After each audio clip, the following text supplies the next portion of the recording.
Zero Malabar സഭയുടെ സ്വത്വത്തെ തകർക്കുവാൻ എറണാകുളം സുന്നഹദോസ് ബിരുദർ പടപ്പുറപ്പാട് ആരംഭിച്ച കാലഘട്ടത്തിൽ, അതായത് 2017 കാലഘട്ടത്തിൽ സഭയുടെ വക്താവും സഭയുടെ മതബോധന കമ്മീഷന്റെ സെക്രട്ടറിയുമായിരുന്ന ഫാദർ ജിമ്മി, സീറോ മലബാർ സഭയുടെ മേജർ ആർച്ച് ബിഷപ്പായിരുന്ന കർദിനാൾ മാർ ജോർജ് ആലഞ്ചേരി പിതാവിനെതിരെ സാമൂഹ്യ വിരുദ്ധരായ എറണാകുളത്തെ സുന്നഹദോസ് ബിരുദ വൈദികർ ആരോപണങ്ങളുമായി അഥവാ കള്ളക്കേസുകളുമായി രംഗത്ത് വന്നപ്പോൾ നിശബ്ദത പാലിച്ചിരുന്ന ആളാണ് അന്നത്തെ സഭാ വക്താവ് ഫാദർ ജിമ്മി പൂച്ചക്കാട്ട്.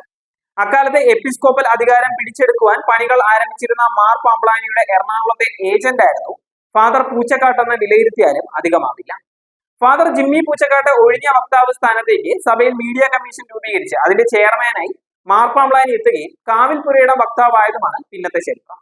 എലിയെ പിടിക്കാൻ പൂച്ച പതുങ്ങുന്നത് പോലെ തന്റെ സഹപാഠിയായ മാർ പാംബ്ലാനി സഹായമെത്രാൻ ആയതോടുകൂടി കുപ്പായ മോഹവുമായി ഉൾവലിഞ്ഞ ഫാദർ പൂച്ചക്കാട് അങ്കമാലി ബസിലിക്കയുടെ റക്ടറായും പിന്നീട് എറണാകുളം അങ്കമാലി അതിരൂപതയുടെ മൈനർ സെമിനാരി റക്ടറായും പ്രവർത്തിച്ച ശേഷമാണ് ഇപ്പോൾ തന്റെ സഹപാഠിയായ മാർ പാംബ്ലാനി എപ്പിസ്കോപ്പൽ വികാരി ജനറൽ സ്ഥാനത്തെത്തിയപ്പോൾ അതിരൂപതയുടെ പ്രോട്ടോ ചിഞ്ചുലിസ് ആയി എത്തിപ്പെട്ടിരിക്കുന്നത്. സെമിനാരിയിൽ തന്റെ സീനിയറും ജൂനിയറുമായി പഠിച്ച സഹപാഠികൾക്ക് വേണ്ടി മാർ പാംബ്ലാനി എറണാകുളത്ത് നടത്തിയിട്ടുള്ള നെറികെട്ട പ്രവർത്തനങ്ങളുടെ ചരിത്രം എഴുതുന്നത് ഒരു വലിയ ടാസ്ക് തന്നെയായിരിക്കും. ചിലതെങ്കിലും പറയാതിരിക്കാനും പറ്റില്ലല്ലോ. തന്റെ സഹപാഠികളിൽ കുറെ പേരെങ്കിലും എപ്പിസ്കോപ്പൽ അധികാര കേന്ദ്രത്തിന്റെ ഭാഗമാക്കുവാൻ മാർ പാംബ്ലാനി കിണഞ്ഞു പരിശ്രമിക്കുന്നു എന്നുള്ളതാണ് സത്യം. അദ്ദേഹത്തിന്റെ പാണന്മാർ പറയുന്നത് പോലെ കേരളത്തിലും തമിഴ്നാട്ടിലും കർണാടകയിലും ഒക്കെ പിടിപാടുള്ള രൂപതകൾ സാമാന്ത രൂപതകളായി തലശ്ശേരിക്കുള്ളിൽ ഓഫറുകളുടെയും പെരുമഴക്കാലം തുടരുകയും ചെയ്തു.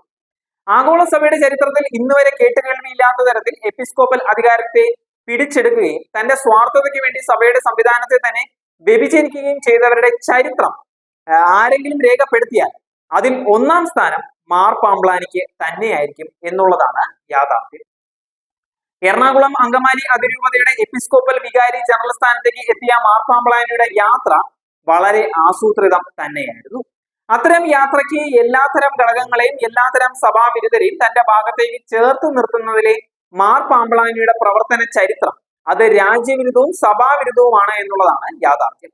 എറണാകുളം അങ്കമാലി അതിരൂപതയുടെ എപ്പിസ്കോപ്പൽ വികാരി ജനറൽ സ്ഥാനത്ത് തുടർന്നുകൊണ്ട് സഭയുടെ മേജർ ആർച്ച് ബിഷപ്പായിരുന്ന മാർ ജോർജ് ആലഞ്ചേരി പിതാവിനെ കൊടുക്കുവാൻ കേരള സഭയിലെ മറ്റ് 8 മെത്രാന്മാരെ കൂടി ചേർത്തുകൊണ്ട് ഒരു വിഭാഗം സാമൂഹ്യ വിരുദ്ധ വൈദികരോട് ചേർന്ന് സീറോ മലബാർ സഭയിലെ പരിമിതരായ ചില മെത്രാന്മാരും ചേർന്ന് ഉണ്ടാക്കിയ വ്യാജരേഖ കേസ് ഒരു ബൂമറായി എറണാകുളത്തെ സുന്നഹദോസ് വിരുദ്ധ വൈദികരുടെ തലയ്ക്കും ഇതേ വാളായി നിൽക്കുകയാണ്.